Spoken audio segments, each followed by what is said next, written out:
waxaan ugu dhufatay abaar ba'an oo wali hadda ka hor aan arag baan ugu dhufatay marka waxa weeye wax biyaha ma haysana wax baadahana ma haysana xoolihiin waa naga baabeen naf ku nool baan hayn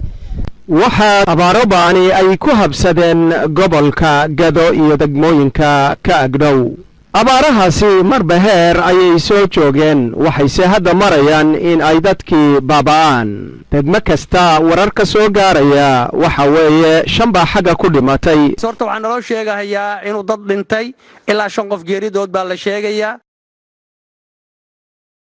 2 xagga ku dhimatay 3 ayaa xagga ku dhimatay sida looga bartay shacabka Soomaaliyeed meel kasta oo ay adduunka ka joogaan markii la joogo waqtiga baahida waa la isu gurmada haddana waa waqtigeedii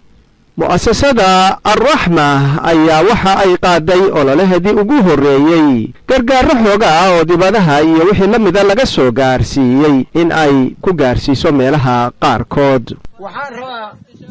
inaan sheegto dhibka yaala xoolihii waa dhumeen dadkuna waa ku daba xiga abaar 7 bilood ilaahdankiisa iyo baad midna aan helin baan hays waxaan rabnaa walaalahan nimanka la yiraaho Al-rahmah way mahadsan tahay biyaha ay noo shubtay iyo baad ka sugnaba waa ka rabnaa halkan UK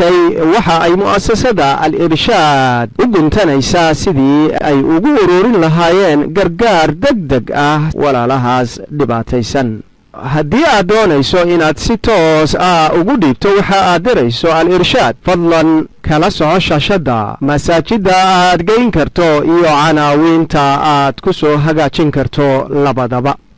diinteena wanaagsani waxa ayna faraysaa in maalkeena ay xaq ku leeyihiin kuwa dhibaataysani والذين في أموالهم حق معلوم للسائل والمحروم قفكو شلنكا ولبحو إساقا أيا هرمرسانيا نبي صلى الله عليه وآله وسلم وحاوليه إساقنا والله في عون العبد ما كان العبد في عون أخيه الله سبحانه وتعالى وحاو